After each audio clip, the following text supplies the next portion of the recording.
तो हम क्या पढ़ रहे थे? वाह, बहुत अच्छा टॉपिक, बड़ा ही शानदार टॉपिक। ऐसा टॉपिक कभी आपने सोचा नहीं। जियोग्राफी का सबसे इजी टॉपिक हम पढ़ रहे हैं, जिसका नाम है राजस्थान की जलवायु। राजस्थान की जलवायु। और अभी तक जो है वो हमने ये पढ़ा है कि ये जो राजस्थान की जलवायु है, इसमें जो मोस्ट इंपॉर्टेंट 3 शब्द थे उनके बारे में आपने समझा। एक शब्द जिसका नाम था मौसम, और एक शब्द है जिसका नाम है ऋतु, एक शब्द है जिसका नाम है जलवायु। और इन तीनों की डेफिनेशन ये पढ़ी थी हमने कि पृथ्वी के चारों ओर वायुमंडल में होने वाली अल्पकालीन घटनाएं क्या कहलाती है? मौसम। निश्चितकालीन घटनाएं क्या कहलाती है? और बहुत लंबे समय की घटना क्या कहलाती है? जलवायु। अगर ऐसा कोई क्वेश्चन आया तो वो आपसे हो जाएगा। ठीक है, चलो अब हम चर्चा करते हैं कि हमारे राजस्थान की जलवायु कैसी है। तो कैसी है? तो देखो बोर्ड पर ऐसी है। देखो, सबसे पहली बात तो ये है हमारी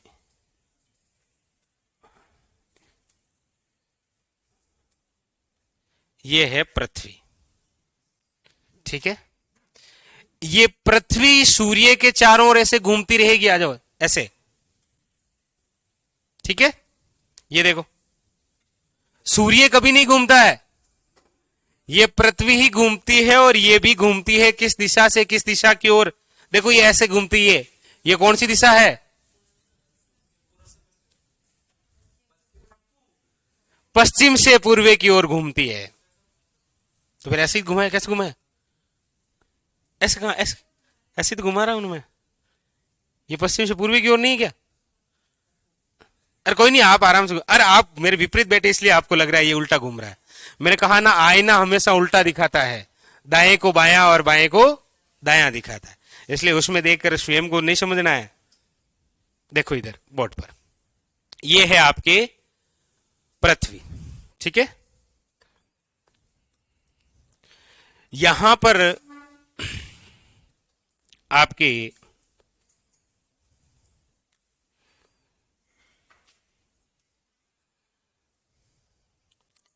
ये है सूर्य। ठीक है, देखो ये है आपके पृथ्वी। और हम काल्पनिक पृथ्वी जिसे मानते हैं वह है ग्लोब। क्या है? ग्लोब।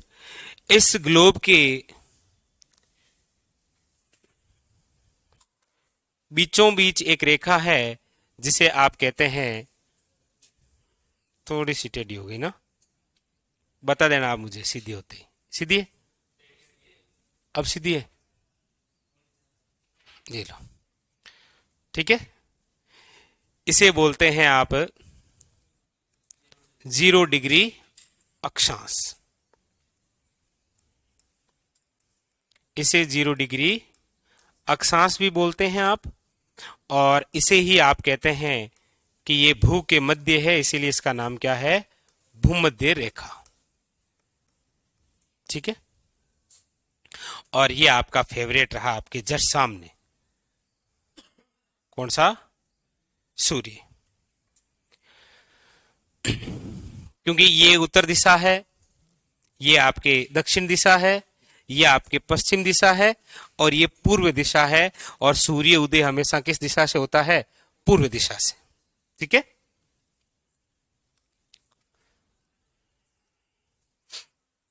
अब देखो, इस ग्लोब के अंदर एक रेखा आप पढ़ते हैं, ये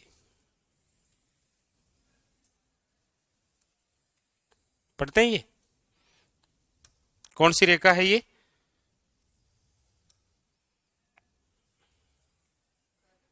ये है आपके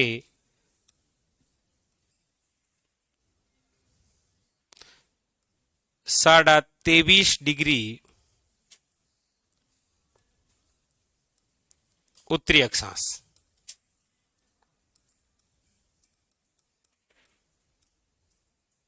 ठीक है, और ऐसी कैसी यहां है,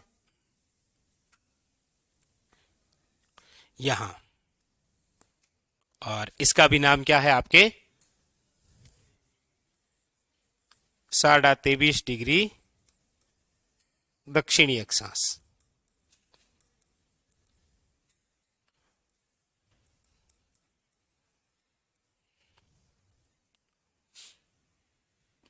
ठीक है, इसका मतलब ये सूर्य है, इस सूर्य के चारों ओर ये पृथ्वी घूमेगी। ठीक है, जैसे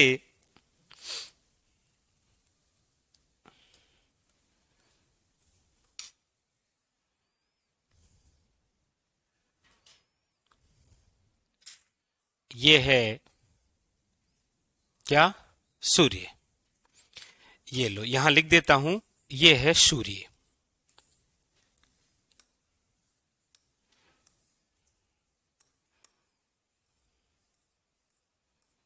ये कोई कोरोना का प्रतीक नहीं है, ये सूर्य है।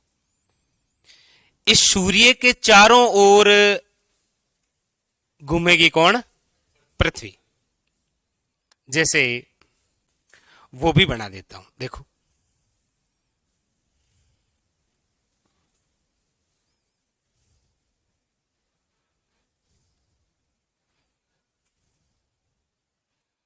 अब ठीक लग रही है, आपको भी लग रही होगी।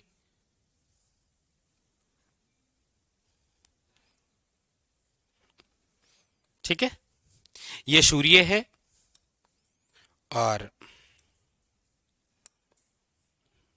ये आपके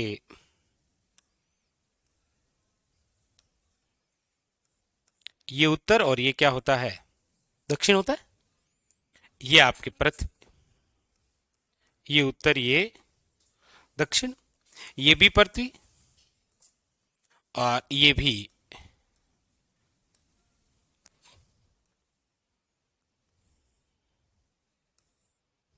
ये सूर्य है, इस सूर्य के चारों ओर ऐसे घूम रही, ये यहां से ऐसे घूमी, फिर यहां से ऐसे घूमी, फिर यहां से ऐसे घूमी, और फिर यहां से ऐसे घूमी। ऐसे तो घूमती है, या आज ही पता चला है कि पृथ्वी घूमती है कि सूर्य। चलो पता था, चलो बहुत अच्छी बात है फिर। तो ये सूर्य है और इस सूर्य के चारों ओर घूम रही है पृथ्वी। इसीलिए सिंपल सी बात है कि ये जो पृथ्वी है ना, ये अपने कितने डिग्री कोण पर पूर्व की ओर झुकी हुई है। पृथ्वी जो है वो झुकी हुई ना अपने कोण पर पूर्व की ओर, कितने डिग्री पर। जैसे सपोज देन अपने पास में कोई संतरा नारंगी कोई बॉल गेंद कुछ है किसी के पास में कोई गोल वस्तु है, हेलमेट ही लेके आ जाओ अपने क्या सपोज दे, एक मिनट, ये देखो, ये है जैसे सपोज दे ये पृथ्वी है, ठीक है, और यहां पर सूर्य है यानी कि लाइट है। वो यदि यहां पर डायरेक्ट गिर रही है, इसका मतलब सब जगह एक समान है। लेकिन ये भी थोड़ी सी ऐसे टेढ़ी हो जाए, इसका मतलब अब जो प्रकाश आ रहा है वो सब जगह एक जैसा नहीं आ रहा है। समझ रहे हैं ना, इसका मतलब सूर्य का जो ताप है पृथ्वी पर वो सब जगह एक जैसा नहीं है, अलग अलग है। इसका मतलब यह है कि हर क्षेत्र, हर राज्य, हर देश की अलग अलग जलवायु है। ठीक है, क्या बात है, क्या बात है। तो आ जाओ जलवायु निकाल लेते हैं हमारी कैसी है। देखो ये सूर्य है, यहां जब सूर्य यहां पूर्व दिशा से उदय होता है और सीधी रेखाएं जब गिरती है किस पर, भूमध्य रेखा पर, और भूमध्य रेखा पर सूर्य की सीधी किरणें वर्ष में 2 बार गिरती है। कब कब गिरती है,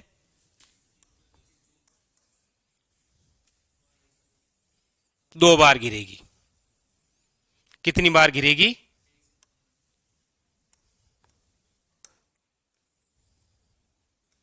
ये लो, ये सूर्य उठ के यहां आ गया है 2 बार। ठीक है, भूमध्य रेखा पर सूर्य की लंबवत जो स्थिति होगी वो कब कब होगी। तो एक तो आप कहेंगे सर, एक तो है 21 मार्च,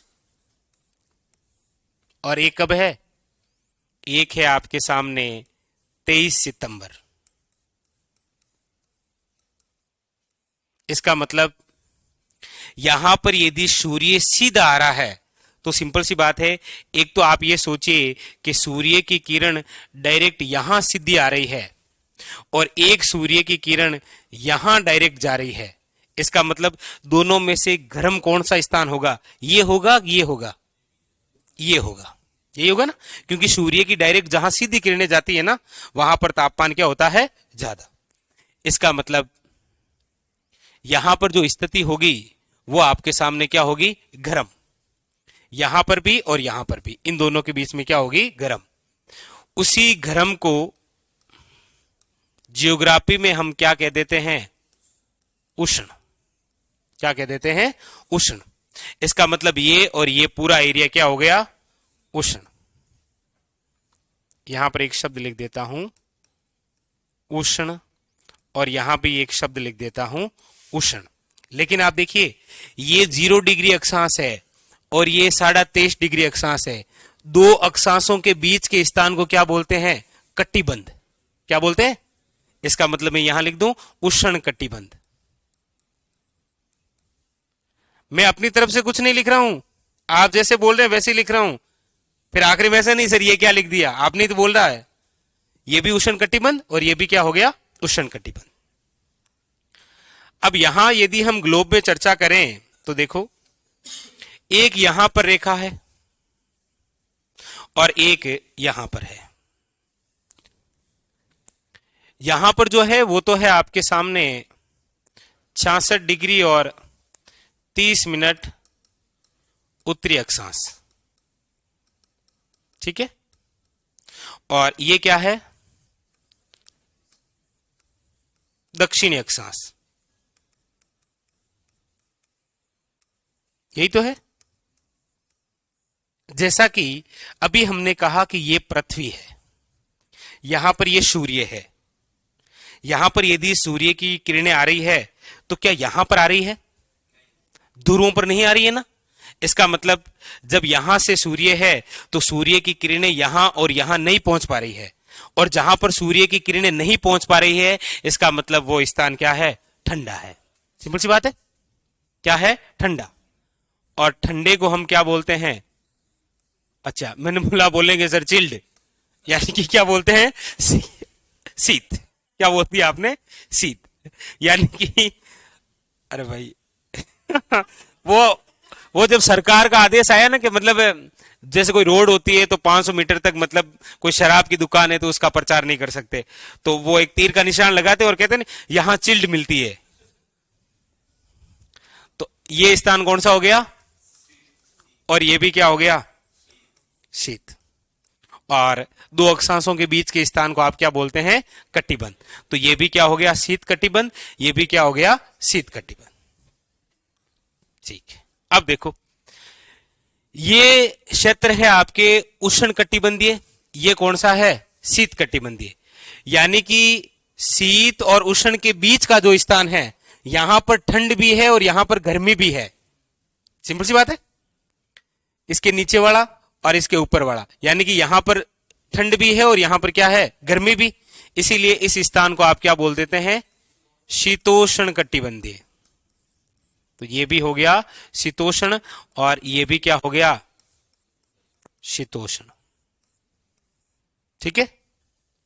इसीलिए तो आप पढ़ते हैं कि 21 मार्च और 23 सितंबर ये वे डेटे हैं जब दोनों गोलार्धों में दिन और रात बराबर होती है ना, क्योंकि भूमध्य रेखा पर है सूर्य। बिल्कुल जितना प्रकाश इधर जा रहा है उतना ही इधर जा रहा है, जितनी रात इधर है उतनी इधर है, तो दिन व रात क्या होते हैं?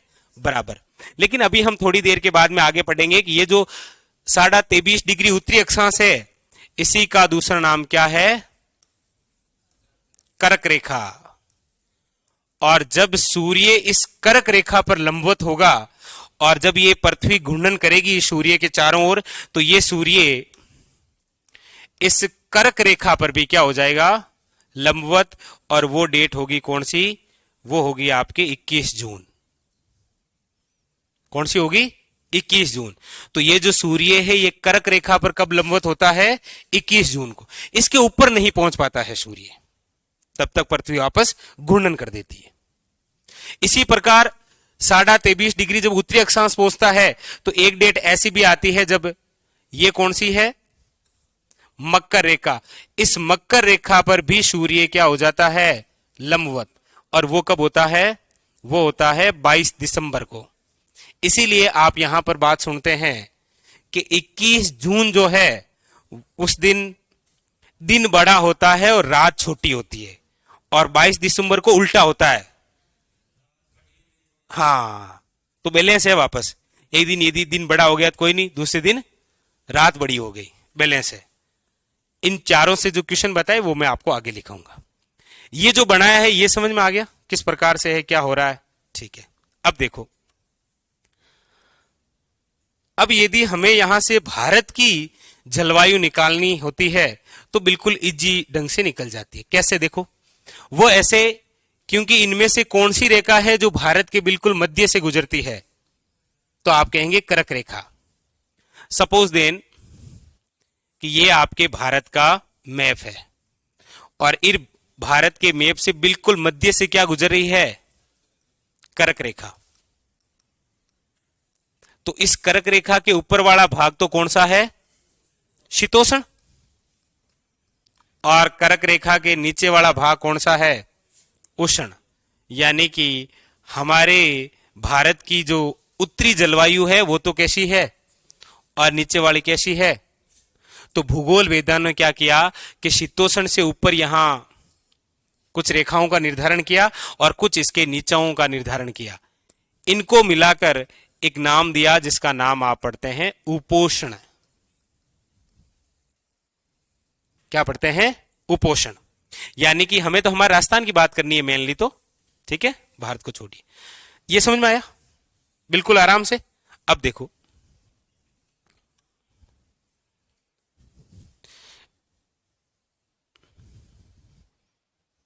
ये है आपके सामने हमारा राजस्थान, प्यारा सा।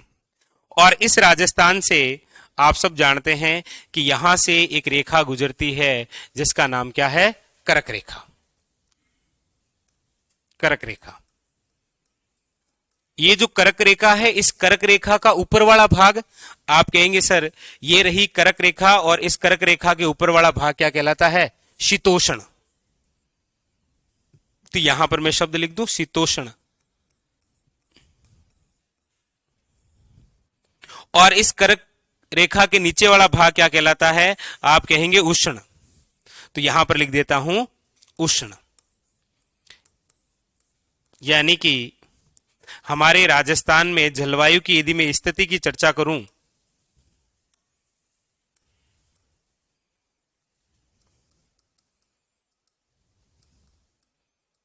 राजस्थान में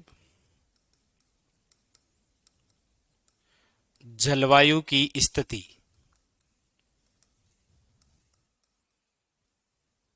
तो आप कहेंगे सर हमारे राजस्थान में जलवायु की दो स्थिति है। एक तो है शीतोष्ण कटिबंधीय, शीतोष्ण कटिबंध, और एक है आपके सामने कौन सी, उष्ण कटिबंध।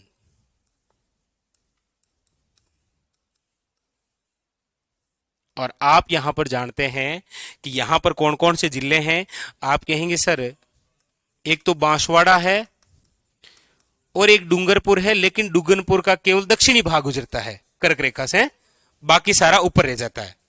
तो मैं यहां ये लिख सकता हूं कि उष्ण कटिबंध में हमारे राजस्थान का केवल एक जिला आता है, और शीतोष्ण कटिबंध के अंदर हमारे राजस्थान के 49 जिले आते हैं ना। हाँ, एक जिला जो इसमें आता है वो कौन सा है, केवल बांसवाड़ा, और बाकी वाले सारे इसमें रहे। ऐसा कभी पूछ ले आपको कि निम्न में से राजस्थान के कौन से दो जिलों का भाग उष्ण कटिबंध में है, इसका मतलब बांसवाड़ा के साथ में और क्या ऐड करना है आपको, डूंगरपुर, क्योंकि डूंगरपुर के दक्षिणी भाग से भी गुजरती है कौन सी, कर्क रेखा। तो ये स्थिति है। अभी इसी स्थिति में जैसा अभी हमने कहा कि भूगोल वेदाओं ने कुछ रेखाओं का निर्धारण किया और उष्ण और शीतोष्ण के बीच का एक नाम दिया, जो कि आपके राजस्थान की जलवायु कहलाती है कौन सी? उपोष्ण कटिबंधीय। अच्छा, ये उपोष्ण कटिबंधीय जो हमारे राजस्थान की जलवायु है वो किस आधार पर है? वो है थार के मरुस्थल के आधार पर। कैसे? देखो सुनो, कर्क रेखा है ये। कर्क रेखा पर जब सूर्य लंबवत होता है तो सिंपल सी बात है, ये स्थान सबसे ज्यादा गर्म होता है। ये स्थान जितना गर्म होता है उतना हमारे राजस्थान का मरुस्थल थोड़ी गर्म होता है, नहीं होता, उतना गर्म नहीं होता। हालांकि गर्म होता है लेकिन उतना गर्म नहीं होता। इसीलिए उष्ण के साथ में भूगोल वेधाओं ने क्या जोड़ा? उप। उप का मतलब क्या होता है? पास। यानी कि जितना ये उष्ण होता है ना, उसके आसपास ही लगभग कितना उष्ण होता है? मरुस्थल। इसीलिए उप और उष्ण को जोड़कर क्या शब्द बना दिया? उपोष्ण। ये मरुस्थल के आधार पर हमारे राजस्थान की जलवायु कैसी है? उपोष्ण कटिबंधीय।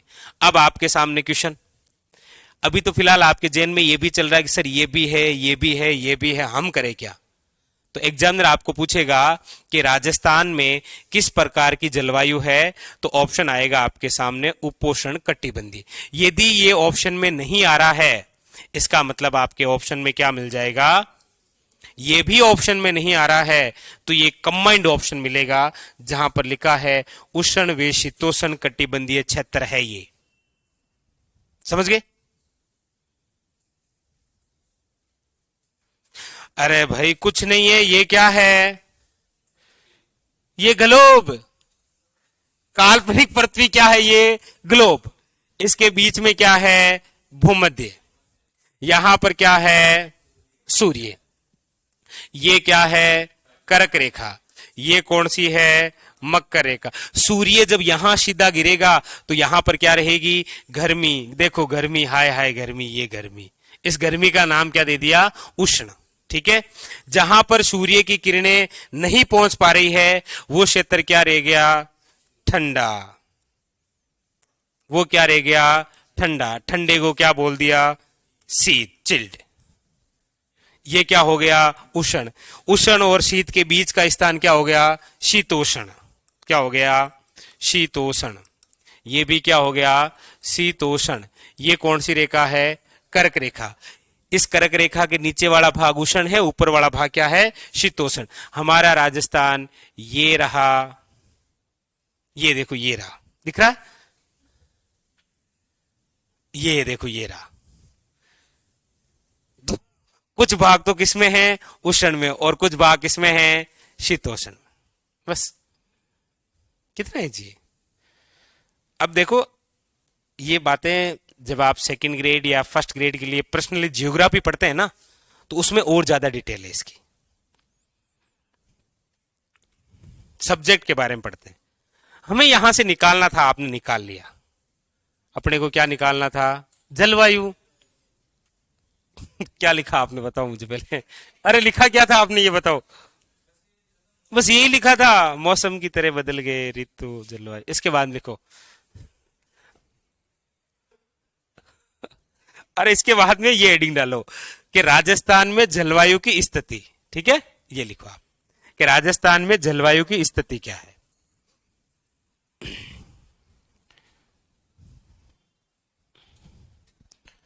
हाँ बिल्कुल, मूलाराम बिल्कुल आएगा, क्यों नहीं आएगा?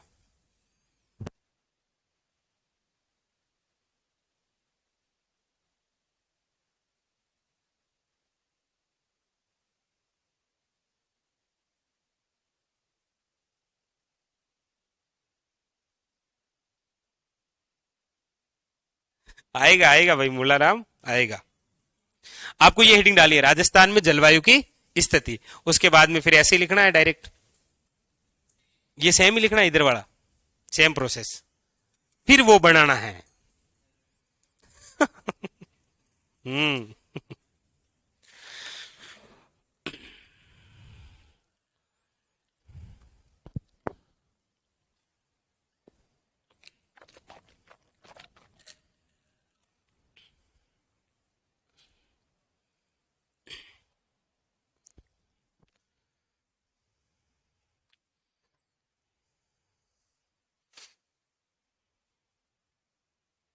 तो आपको तो केवल ये 3 बातें याद रखनी है, ठीक है।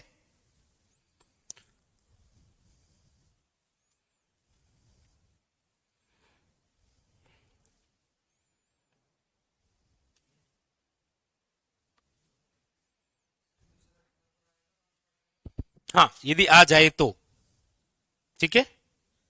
यहां पर ऐसे लिखो ना, यहां एक जिला बांसवाड़ा लिखा, यहां कोष्टक में लिख देना केवल इतना सा कि डूंगरपुर का दक्षिण भाग, ठीक है।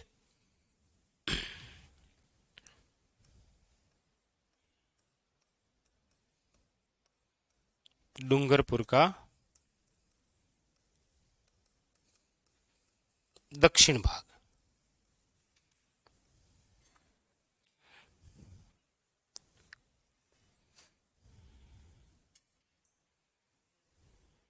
लिख लिया?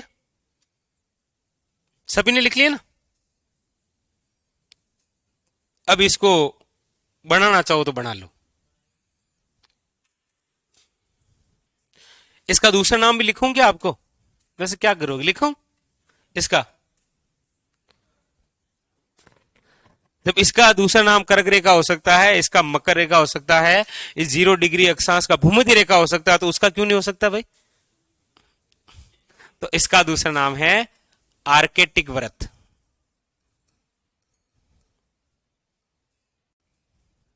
और इसका क्या है? हाँ, अंटार्कटिका व्रत। क्योंकि आपको तो पता ही है ना कि कितने महासागर हैं, कितने महाद्वीप हैं। अबे आपको तो पता ही है ना कितने महाद्वीप और कितने। ठीक है, शाबाश। इतना कॉन्फिडेंस कहां से आया कि बोला हाँ कर दे? मैं पूछ लूंगा, और महाद्वीप नहीं पूछूंगा, महासागर पूछूंगा आपसे।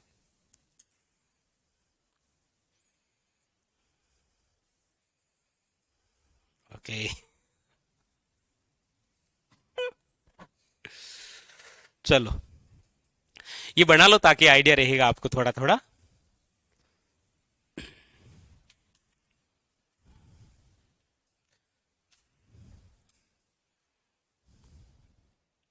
ये डेट वेट यहां नहीं डालनी है, ठीक है।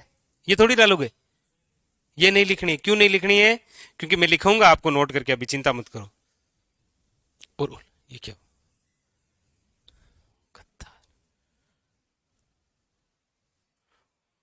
कुछ नहीं हुआ।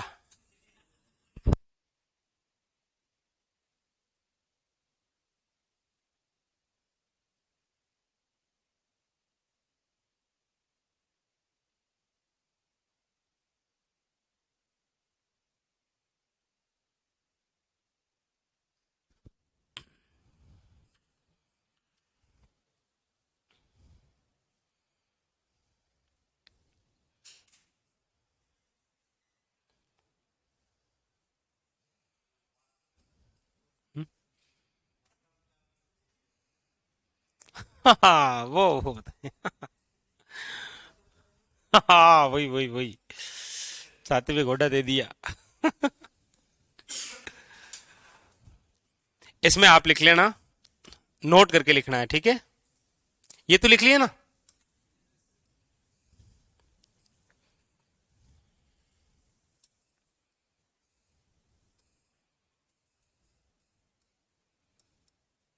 21 मार्च वे 23 सितंबर,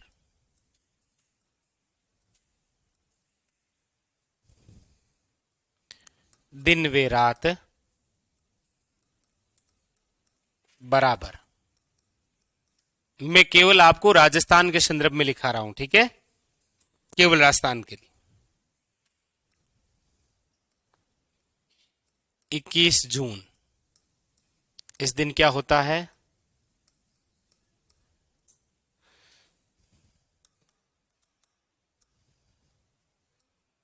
सबसे बड़ा दिन। यदि बड़ा दिन हो रहा है तो रात अपने आप क्या हो जाएगी? सबसे छोटी रात। और जून माह के अंदर आपको पता हो तो क्या पड़ती है? गर्मी। ऐसा भी पूछा जाए ना कि सबसे गर्म दिन कौन सा है? 21 जून। इसीलिए तो इस दिन कौन सा दिवस मनाया जाता है? विश्व योग दिवस।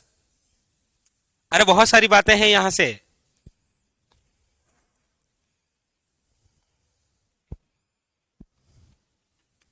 और फिर एक लिखो आप, 22 दिसंबर।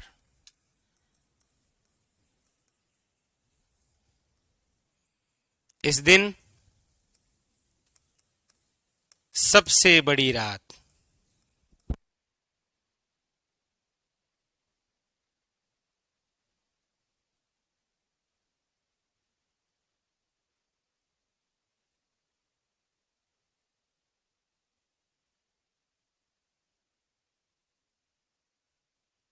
सबसे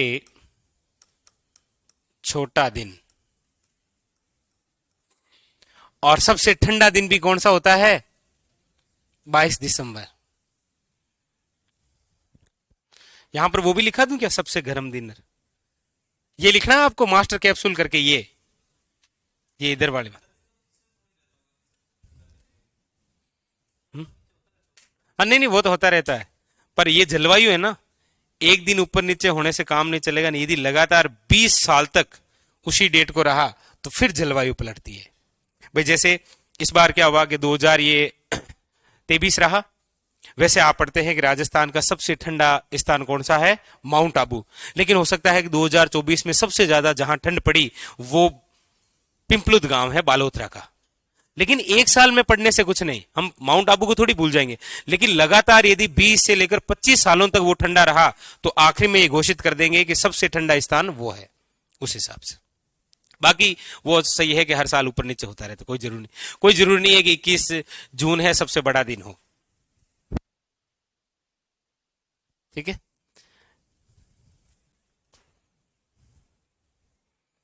मकर संक्रांति भी कभी इधर उधर हो जाती है भाई।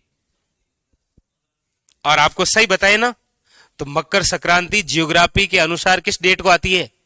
वो आती है 22 दिसंबर को। किस दिन आती है? क्योंकि सूर्य जो है वो 22 दिसंबर को चमकता है किस पर? मकर रेखा पर। इसीलिए उसे बोलते हैं मकर संक्रांति। लेकिन आपा आपा आपा चेत वैशाख जेठ अषाढ़ सावन भादो आसोद कार्तिक मिंग पौमा फागण, उसके अनुसार हम अपने हिसाब से, कैलेंडर के हिसाब से क्या कर लेते हैं? 14। लेकिन जब फरवरी वो भी 28 और 29 की हो जाए तो हम 14 के बजाय 15 कर लेते हैं। लेकिन जियोग्राफी ये बताती है। हाँ, आपके तो सब्जेक्ट रहा है ना जियोग्राफी। याद आ गया मुझे, शाबाश। नहीं नहीं, सही है। आप फिर इनसे तो आप खेल रखे हैं ना, मतलब सूर्य से इनसे क्यों? तो ये लिख लिया, सबने लिख लिया ये डेट वाला मामला। पता है ना, मैं ऐसे कहा बड़ी रात, छोटी रात, बड़ा दिन, सबसे गर्म दिन, सबसे ठंडा दिन, ऐसा भी लिखा कि नहीं लिखा? 21 जून है ना, ये सबसे क्या है? गर्म दिन। 22 दिसंबर क्या है? सबसे ठंडा दिन। लिख लिया। चलो अब देखो आगे। अब यहां पर हम चर्चा ये करेंगे कि हम ये जो जलवायु पढ़ रहे हैं ना, ये जो जलवायु, हम इस जलवायु को प्रभावित करने वाले कारक कौन कौन से हैं। यानी कि राजस्थान में जलवायु को प्रभावित करने वाले कारक कौन कौन से हैं, जिसकी वजह से हम ये देखेंगे कि यहां माउंट आबू के अंदर ये जलवायु है जबकि जैसलमेर में ये जलवायु है। तो ये जलवायु हो क्यों रही है? क्योंकि इसके अलग अलग क्या है? कारण। इसीलिए हेडिंग लगाइए, जलवायु को प्रभावित करने वाले कारण। Very very important. ये लिख लिया ना सबने। यहां पर इतना कोई मैटर नहीं था, यहां पर केवल आपको ये निकाल के बताना था कि देखो ये ऐसे जलवायु है। ठीक है। अब आप हेडिंग डालिए, जलवायु को प्रभावित करने वाले कारक। जलवायु को प्रभावित करने वाले कारक।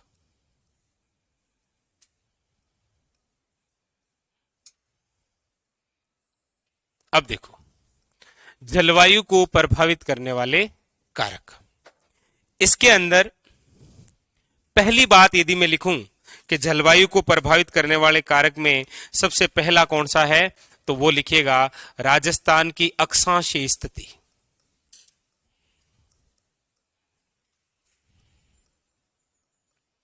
राजस्थान की अक्षांशीय स्थिति ये राजस्थान को प्रभावित करती है। कैसे करती है अक्षांशीय स्थिति? तो हमने अभी पढ़ा था कि हमारे राजस्थान के दक्षिणी भाग से कर्क रेखा गुजरती है। यदि ये नहीं गुजरती तो हमारा पूरा ही क्षेत्र शीतोष्ण कटिबंध में ही आता।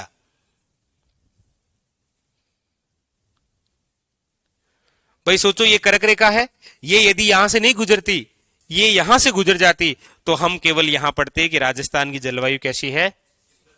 इसका मतलब प्रभावित कर रहा है अक्षांश, और वो कौन सा अक्षांश है? वो है 23.5 डिग्री उत्तरी अक्षांश, जिसे आप क्या बोलते हैं? कर्क रेखा। कर रही है ना? मैं इस पूरे टॉपिक में आपसे ही हां करवा के फिर लिखूंगा। हां कर दिया ना? हाँ, ठीक है, लिखो।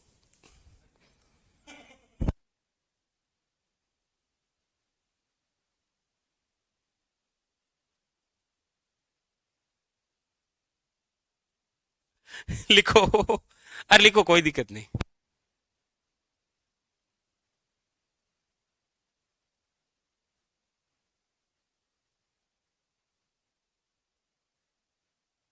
लिखो राजस्थान।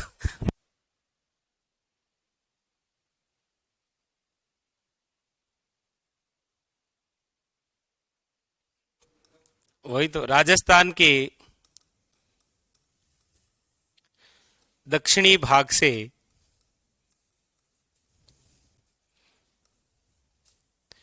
23 डिग्री 30 मिनट उत्तरी अक्षांश, जिसका दूसरा नाम क्या है? ऐसे कोष्टक लिख लेना, कर्क रेखा, गुजरता है।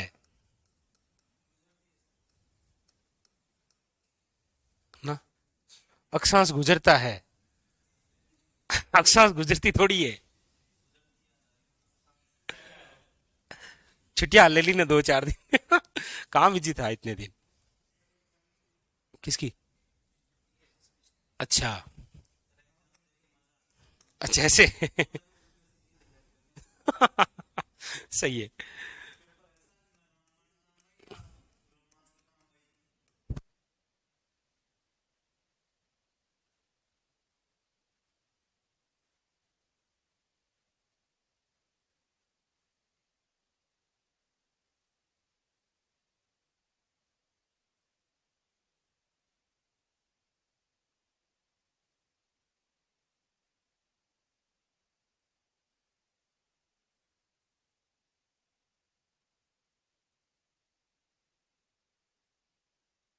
तो नोट में लिखो कि जब राजस्थान से अक्षांश गुजरता है तो क्या हालत हो जाती है राजस्थान की। तो यहां लिखना है कि बांसवाड़ा वे दक्षिण डूंगरपुर, ये तो कौन से कटिबंध में आ जाते हैं? उष्ण कटिबंध में। जबकि शेष राजस्थान किस में आता है? शीतोष्ण कटिबंध में। सच सच बताना, ये पहला जो प्रभावित करने वाला कारक है, ये अब पूरा समझ में आ गया कि किस प्रकार से ये प्रभावित कर रहा है।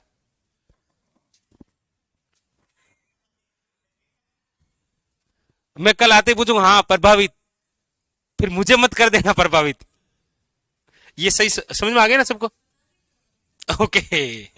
बस, तो राजस्थान की अक्षांशीय स्थिति भी मतलब राजस्थान की जलवायु को प्रभावित करती है। ठीक है।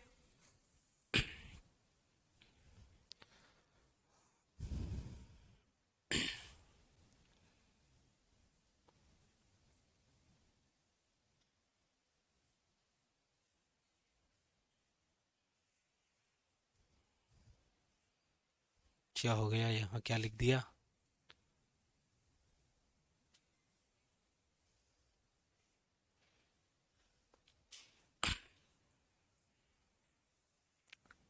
ठीक है, तो ये हो गई प्रभावित करने वाले कारकों में पहला। दूसरा लिखो, दूसरा है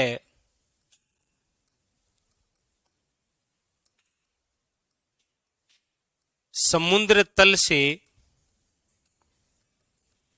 ऊंचाई।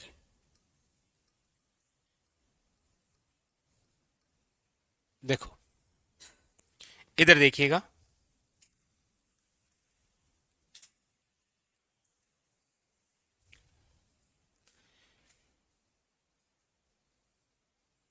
ये मैदानी भाग है, ठीक है।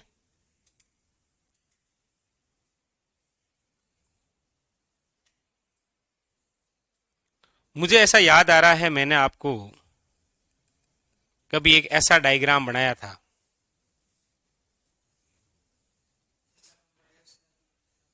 ना ना ना, ऐसे ऐसे लिखाया था, मैदान, पठार, पहाड़, ऐसे लिखा था ना। यानी कि यहां पर चर्चा हो रही है समुद्री तल, यानी कि ये तो भाग है कौन सा, ये तो आपके भूमि है, मैदान, ठीक है। अब इस पर यदि कोई समुद्र होगा तो सफेद देन वो इस प्रकार से होगा, ठीक है। और फिर ये आपके आगे चलता रहेगा इस प्रकार से। यहां पर क्या है, ये समुद्र, और ये समुद्र का क्या है, तल। हमारा जो राजस्थान है वो इस समुद्र तल से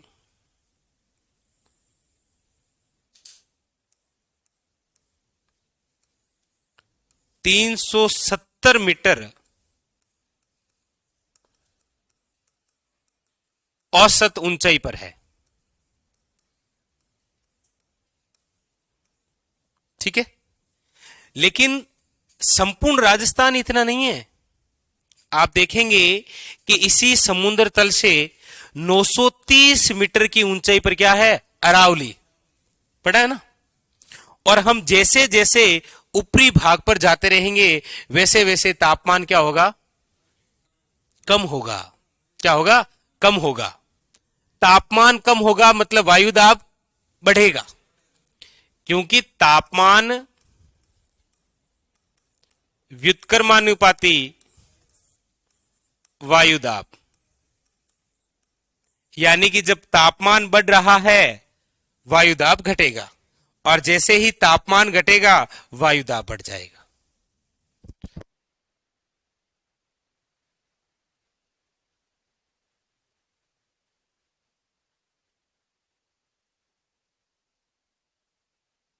कि जब तापमान ऊपर होगा तो वायु दाब नीचे जाएगा, ये जब ऊपर जाएगा तो ये तो साइंस वाले स्टूडेंट कौन है, यहां पर काम आ रहा है, ये देखो केवल ऊपर नीचे में वो भी तापमान हो रहा है, ठीक है। बस ये क्वेश्चन होता है। तो समुद्री तल से ऊंचाई है।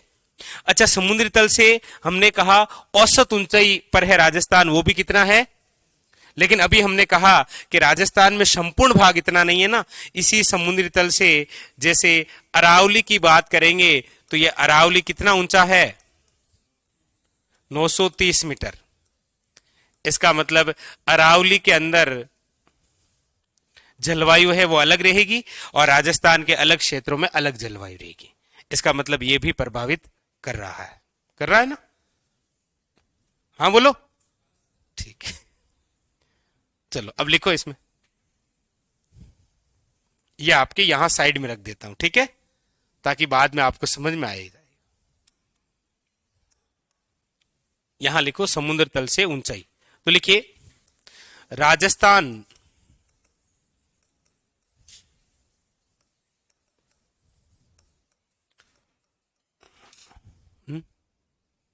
क्या हुआ,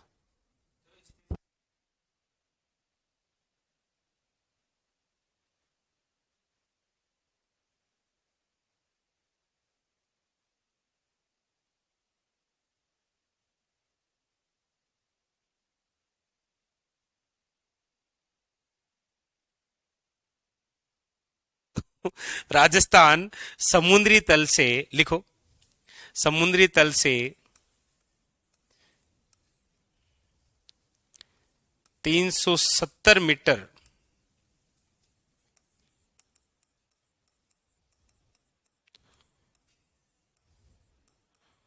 औसत ऊंचाई पर है। लेकिन किसको छोड़कर?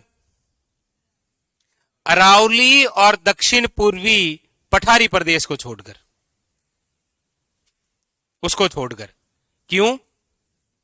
क्योंकि याद कीजिए, मैंने आपको लिखाया था कि दक्षिण पूर्वी पठारी प्रदेश की जो सर्वोच्च चोटी है वो है चांदखेड़ी और उसकी ऊंचाई है 517 मीटर।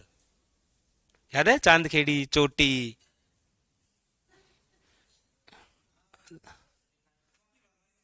कॉपी भरवाई थी, शाबाश, वो कॉपी भरवाई थी ना, ठीक है।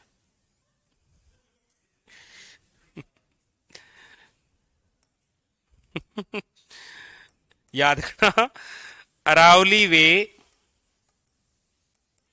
दक्षिण पूर्वी पठारी प्रदेश को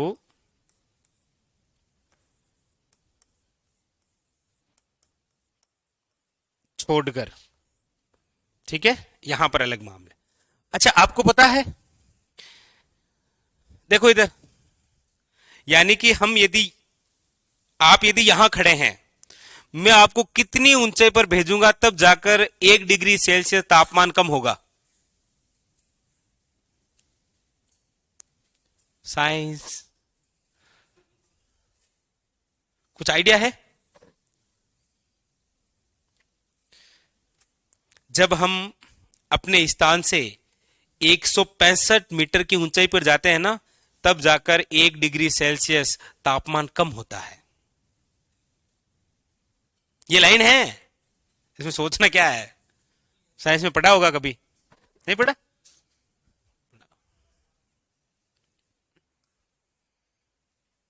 इसीलिए तो हम कह रहे हैं, ये लिखो। तो ये तो क्या है? समुद्र तल से ऊंचाई। एक आप नाम सुनते हैं कभी, समुद्र तल से दूरी? क्या वो प्रभावित करता है हमें?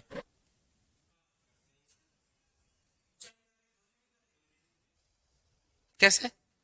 समुद्र तल से ऊंचाई तो मैंने आपको समझा दिया, ऐसे अब दूरी कैसे समझाओगे? मुझे समझाना, समझाए थे बाहर। देखो, ये लिख लिया, ये समझ में भी आ गया किस प्रकार से क्या है? तो यहां एक चीज में नोट करके लिखा दूं, वो कि 165 मीटर की ऊंचाई पर जाने पर 1 डिग्री सेल्सियस तापमान कम होता है। ये याद रह जाएगा? चलो, याद रह जाएगा, शाबाश। देखो अगली बात लिखो, समुद्र तल से दूरी। अरे शाबाश, ओके। ऑनलाइन वाले कह रहे हैं सर याद हो जाएगा, ओके। लिखो, समुद्री तल से दूरी कैसे? देखो, सबसे पहली बात तो यह है, क्या हमारे राजस्थान के आसपास में कोई समुद्र है? वो ऊंचाई छोड़िए, वो दिमाग में अलग है, वो ऊंचाई अलग सिस्टम है, ये दूरी अलग है। एक तो आपसे कोई बहुत ऊंचाई पर है और एक आपसे बहुत दूर है, ये दोनों अलग अलग बातें हैं। देखो, ये है हमारा प्यारा सा राजस्थान। ये क्या है? राजस्थान। लेकिन आप देखेंगे कि राजस्थान के इस तरफ क्या है? ये है अरब सागर, समुद्री तो है एक तरह का, और इधर क्या है? बंगाल की खाड़ी।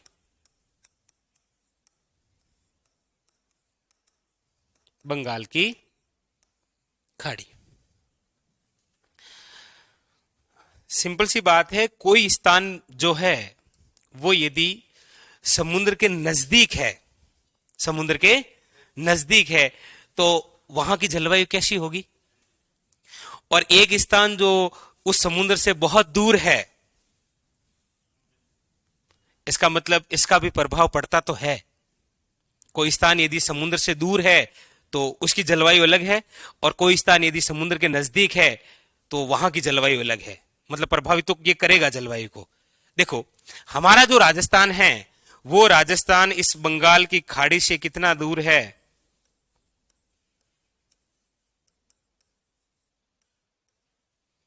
2900 किलोमीटर। कितना दूर है? जबकि हमारा राजस्थान इस अरब सागर से कितना किलोमीटर दूर है ना? इसका मतलब सपोज देन मानिए, एक में यहां पर जिला है जिसका नाम है बांसवाड़ा, और एक यहां पर जिला है जिसका नाम है श्री गंगानगर। मतलब बांसवाड़ा के पास में जब अरब सागर की हवाएं पहुंचेगी तो यहां की और यहां की अलग अलग जलवायु होगी, होगी ना? बस यही बात है कि समुद्र तल से दूरी है, इसलिए हमारे राजस्थान को ये जलवायु प्रभावित करती है। वैसे हमारे राजस्थान में हम आगे ये भी पढ़ेंगे कि जो मानसून की शाखाएं आती है, वो दो ही शाखाएं आती है, या तो किसका भाग आएगी, अरब सागर का, और या बंगाल की खाड़ी का। और हमारे राजस्थान में ये दोनों ही आती है। ये बंगाल की खाड़ी का इधर से आएगा और ये अरब सागर इधर से आएगा, लेकिन अरब सागर से एक लोचा है, क्योंकि यहां पर क्या है, अरावली है, तो ये अरब सागर आएगा, अरावली से टकरा जाएगा और टकराते ही यहां हो जाएगा। जैसे एक तूफान आया था, ताउते तूफान आया था, पहले कोरोना आया, कोरोना के जस्ट बाद में एक तूफान आया था ताउते।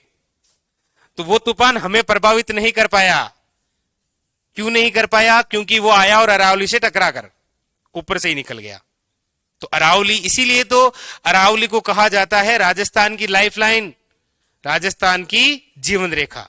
कुछ फायदे हैं तो कुछ नुकसान भी है। नुकसान तो यह है कि यहां अरावली है, इसीलिए अरब सागर से यहां वर्षा नहीं हो पाती है। ये भी हम आगे लिखेंगे कि अरावली भी एक जलवायु को प्रभावित करेगी। तो चलो जो भी है यहां लिख लो, समुद्र तल से दूरी। इस समुद्र तल से दूरी में क्या लिखोगे? तो लिख लो, मैं लिखा देता हूं। देखो, चार बातें लिखा दूं क्या? राजस्थान, फिर मैं चार बातें ही चारों ही पूछ लूंगा, वो भी तो है ना। देखो, 2900 किलोमीटर, आप हिंदी में लिखना ये, क्योंकि के फिर ऐसे लिख दोगे, फिर ये क्या हो जाएगा, फिर ये क्या पढ़ोगे? हाँ, इसीलिए हिंदी में लिखना है। किमी, 400 किलोमीटर, 275 किलोमीटर, 225 किलोमीटर।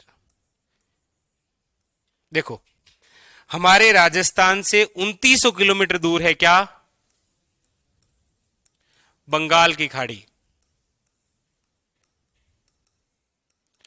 400 किलोमीटर दूर क्या है? अरब सागर। 275 किलोमीटर दूर क्या है राजस्थान से? खंबात की खाड़ी। खंबात की खाड़ी। अच्छा, 225 किलोमीटर दूर क्या है राजस्थान से? कच्छ का रण। कच्छ का रण। ठीक है, लिखो। सारे लिखा दिया आपको, चिंता ही मत करो। पूछा जाएगा निम्न में से असंगत कथन का चयन कीजिए, और वहां आएगा कि राजस्थान बंगाल की खाड़ी से 2300 किलोमीटर दूर है, जबकि आपको कहना है कितना दूर है? 2900 किलोमीटर। अब कुछ राजस्थान में हवाएं चलती है,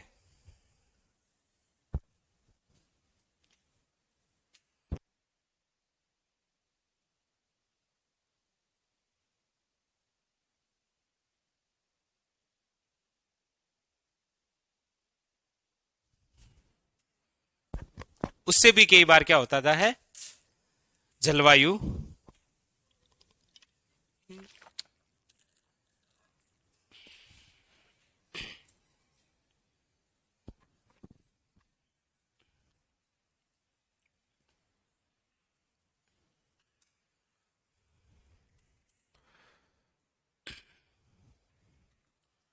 अब देखो आगे।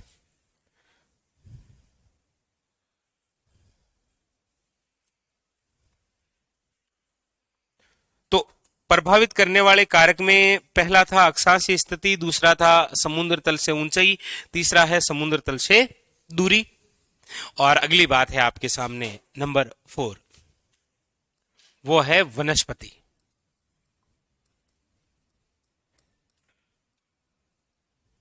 क्या वनस्पति जलवायु को प्रभावित करती है? आप कहेंगे बिल्कुल करती है। कैसे? देखो, ये हमारा राजस्थान है और इस राजस्थान के यहां पर क्या है? अरावली। अरावली के इधर तो है न्यून वन और इधर है सघन वन। इसीलिए पूछा जाता है आपको कि अरावली के, देखो इधर, अरावली के पश्चिमी भाग में उच्च तापमान व निम्न वायुदाब होता है, जबकि अरावली के पूर्व में उच्च वायुदाब और निम्न तापमान होता है। निम्न में से वजह है, तो वजह तुम हो। यानी कि यहां न्यून वन और इधर क्या है? सघन वन। ये याद रखना कि अरावली के पश्चिम में क्या है? न्यून वन है और अरावली के पूर्व में क्या है? सघन। बहुत सीरियसली क्वेश्चन था वो।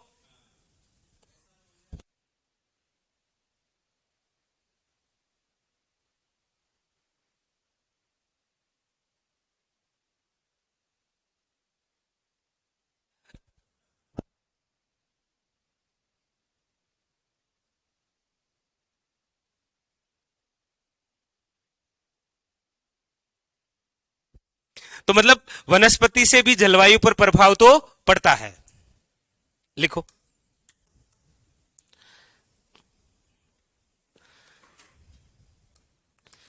लिखो, अरावली के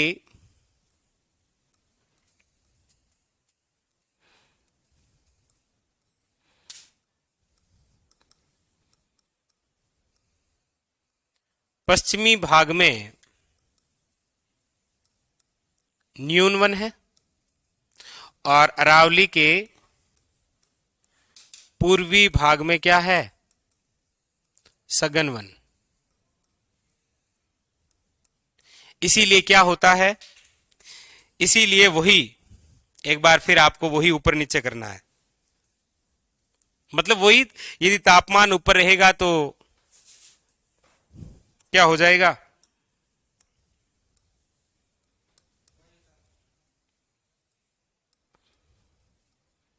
उच्च ताप वे निम्न वायुदाब। ठीक है, यहां लिखिएगा निम्न ताप वे उच्च वायुदाब।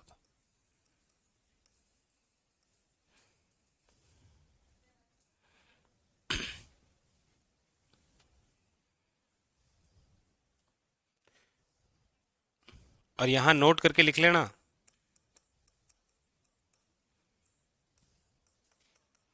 अगर ऐसा पूछे कि राजस्थान जलवायु को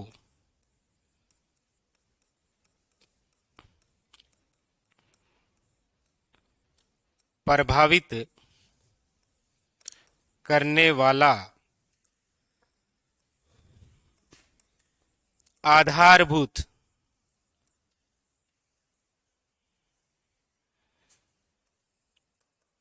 कारक या तत्व है तो कौन सा है? याद रखिएगा, तापमान। भाई ये तो सारे ही जलवायु को प्रभावित कर रहे हैं, लेकिन आपको पूछेगा कि राजस्थान की जलवायु को प्रभावित करने वाला आधारभूत, वो भूत पूछेगा और वहां ऑप्शन में देगा अक्षांशीय स्थिति, समुद्र तल से ऊंचाई, समुद्र तल से दूरी, और चौथा ऑप्शन देगा तापमान। तो क्या करना है? तापमान। ठीक है, तापमान। ये देखो, ये क्या है? अरावली है। ये अरावली का पश्चिमी भाग है और ये अरावली का क्या है, पूर्वी भाग। अरावली का जो पश्चिमी भाग है यहां पर न्यून वन है, यानी कि न्यूनतम वनस्पति है। तो न्यूनतम जब इधर वनस्पति है तो यहां पर उच्च तापमान रहता है, वे निम्न वायुदाब। जबकि यहां पर क्या है, संगन वन, इसीलिए तापमान तो क्या रहेगा, लो, जबकि वायुदाब क्या रहेगा, उच्च। ठीक है, क्योंकि तापमान वायुदाब के क्या होता है, बस जब वहां तापमान बढ़ेगा वायुदाब अपने आप गिर जाएगा। ठीक है, ये समझ में आया आपको, पक्का? मैं यहीं से थोड़ी देर में एक क्वेश्चन पूछ लूंगा। ठीक है, चलो। और अब राजस्थान में कुछ पवनें चलती हैं, वो आपको लिखा देता हूं।